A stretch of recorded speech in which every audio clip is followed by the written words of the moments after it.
Magandang araw Pilipinas, balita sa ibang bansa, balitang pangkalusugan at balita mula sa rehiyon ng Mindanao ang handog namin sa inyo in this week's episode ng The Working President. Ako po si Julina Magdangal at samahan niyo kami sa 30 minutong pag-uulat ng mga aktibidad at proyekto ng ating Panguluhan. Nito lamang nagdaang linggo nang tumulak patungong Estados Unidos si Pangulong Arroyo upang dumalo sa 63rd session of the United Nations General Assembly sa New York City. Narito na ang highlights ng pagbisitang ito sa aming special report.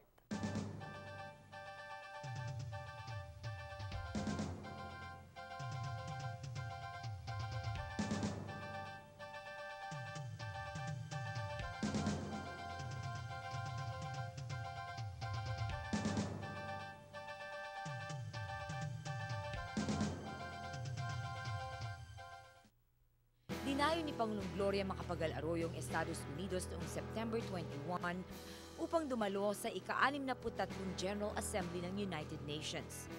Ika-4 sa mga nagsalita sa unang araw ng debate ang Pangulo ng Pilipinas. Kasunod ang mga leader ng Brazil, France at Amerika.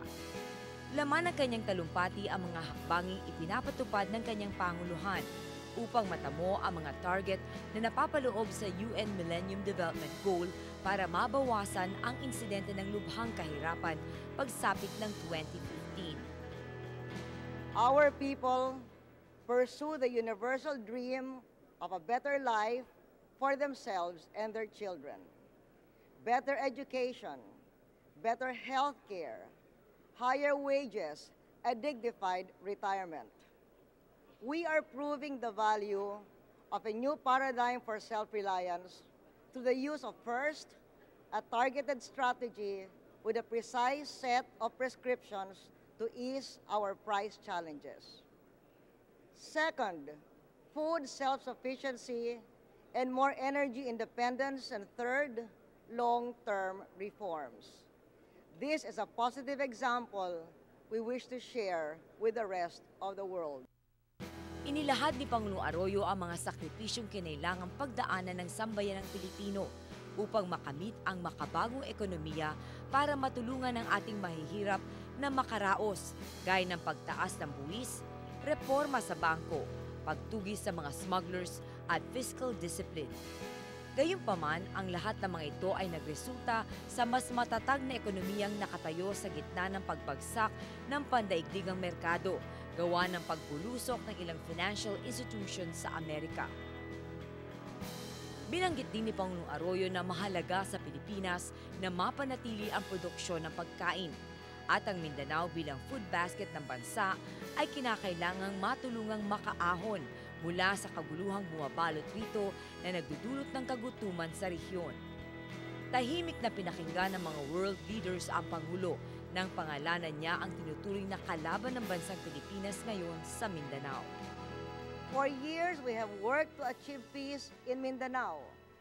Much progress was made until violent elements within the Moro Islamic Liberation Front decided to take the law into their own hands.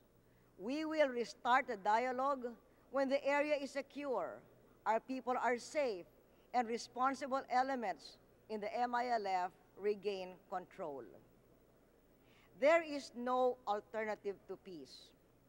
I stand before you today to declare loud and clear that we are committed to the process of peace in Mindanao. Bukod sa pagdalo sa General Assembly, nagkaroon din ng pagkakataon ang Pangulo na umupo kasama ang Secretary General ng Organization of Islamic Conference na si Ekmeleddin Ihsanoglu upang taimtim na mapag-usapan ang sitwasyon ng kapayapaan sa Mindanao. Ang OIC ay kaakibat ng ating pamahalaan sa pagsulong ng kapayapaan at kaunlaran sa bahaging ito ng bansa. Ayon kay Foreign Affairs Secretary Alberto Romulo, isa itong magandang oportunidad upang matugunan ng mas malalim na pansin ang mga pangyayari ngayon sa Mindanao. Basahin natin at makikita natin yung mga sinabi ni Presidente doon. In particular, our economy, our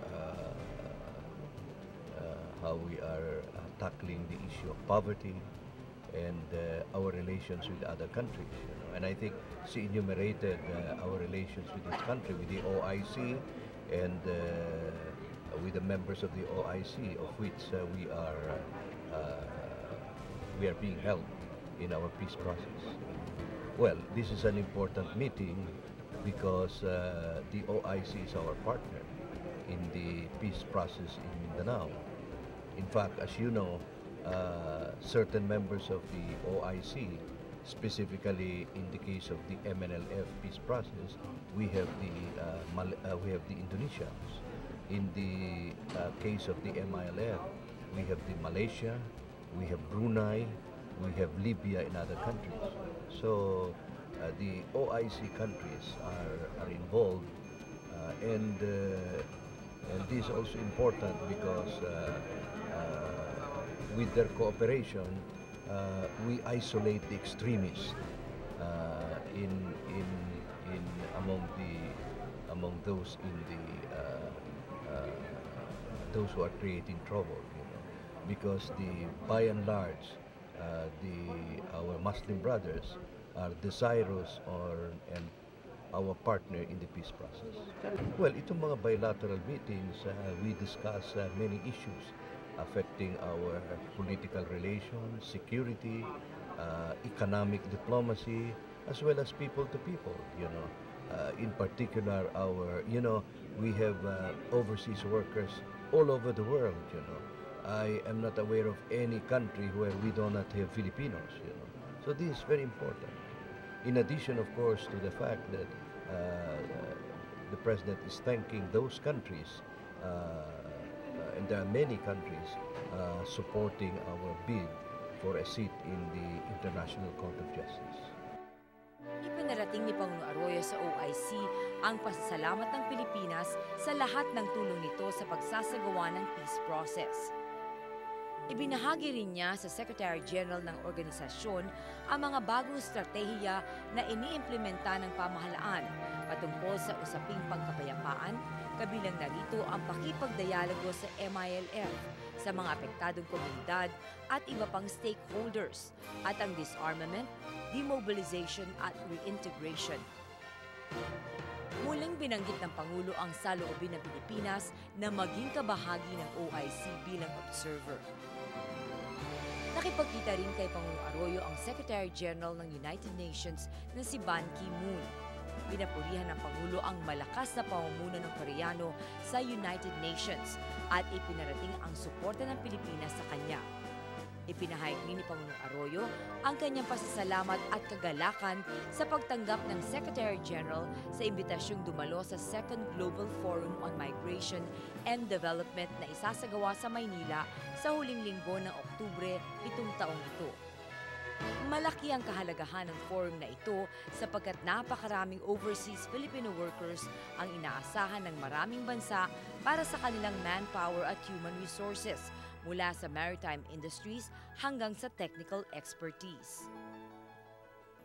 Maraming bilateral talks ang kinabilangan ng Pangulo kasama ng mga leader at foreign ministers ng iba't ibang bansa, kabilang na ang St. Vincent and the Grenadines at St. Kitts and Nevis at Andorra.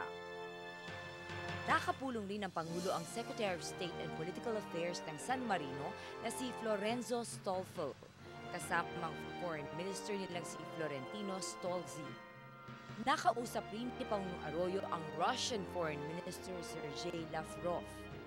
Matapos ito'y isang bilateral meeting rin ang naganap sa pagitan ng Pangulo at Panama President Martin Torrijos at Foreign Affairs Secretary Samuel Luis Navarro. Gaya ng inaasahan, ang bawat alis ng Pangulo patungong ibang bansa ay nagdudulot ng magandang resulta para sa sambayanan. Sa larangan ng matatag na ekonomiya laban sa gutom at hirap, sa larangan ng mga investment na nagbubukas ng oportunidad at maraming trabaho, sa larangan ng matatag na ugnayan sa mga karatig bansa, at maging sa larangan ng kapayapaan para sa lahat.